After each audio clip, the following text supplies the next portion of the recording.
भोर तालुक्यातील नसरापूर येथील घडलेल्या अमानुष घटनेचा मी निषेध करतो। एका 3.5-4 वर्षाच्या चिमुकलीची लैंगिक शोषण करून तिची हत्या करण्यात आली।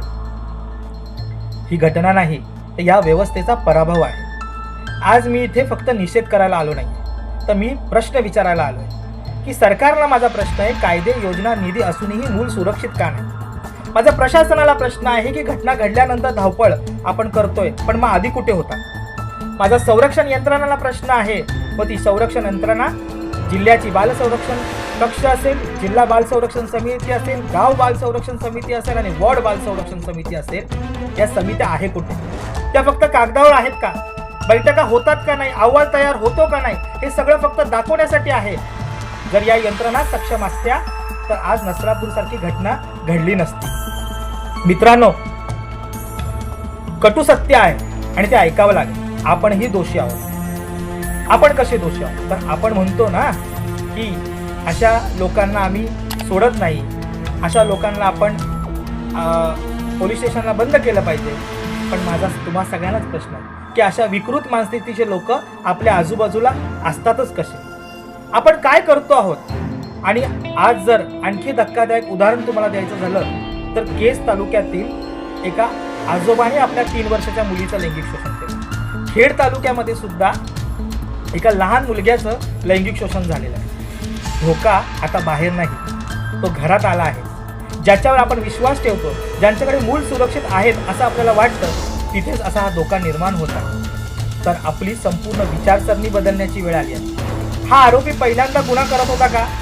तर नाही। अशा मानसिकतेतल्या लोकांना समाजात आपण जागा देतो कसं? आपण सगळ्यांनी ती जागा दिली आहे।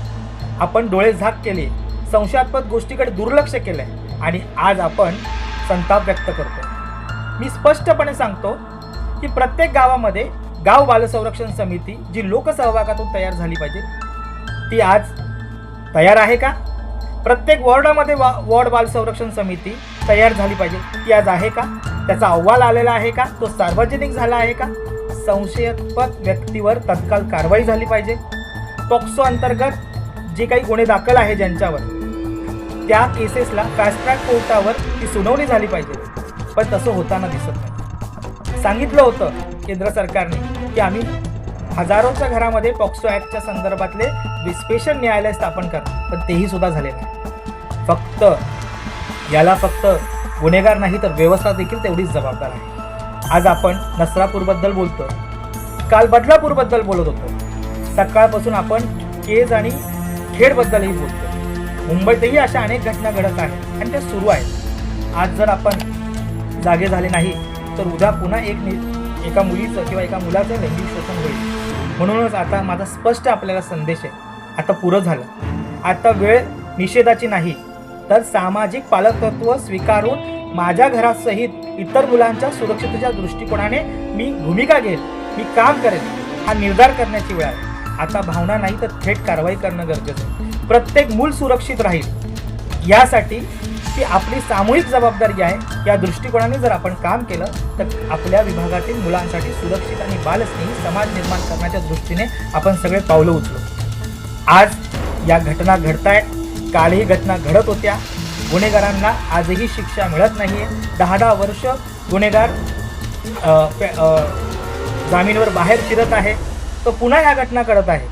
तर हे सगळं जर थांबवायचं असेल तर माझा सरकारी वकिलांना सुद्धा एक आव्हान आहे की अशा घटनांमध्ये आपण एक अधिक चांगल्या पद्धतीने मुलांची बाजू न्यायालयात मांडणं गरजेचं आहे। तिथे कुठेतरी आपण कमी पडतोय हे सुद्धा मला एक प्रकाशाने जाणवतंय। तर मी व्यवस्थेला, प्रशासनाला, सरकारला, इथल्या लोकप्रतिनिधींना आणि सोबत पालकांना मी विनंती करतो की मूल जेव्हा सांगत असेल आपल्याला की माझ्यासोबत हे घटना घडत आहे, मला या पद्धतीने लोक बघत आहे, इथे मला असुरक्षित वाटते जागा, त्या जागेवर काम करणं गरजेचं आहे। चला तर लोकांनो, मित्रांनो, आपण एकत्र येऊन मुलांसाठी सुरक्षित आणि बालस्नेही समाज निर्माण करण्याच्या दृष्टीने पावलं उचलू। धन्यवाद।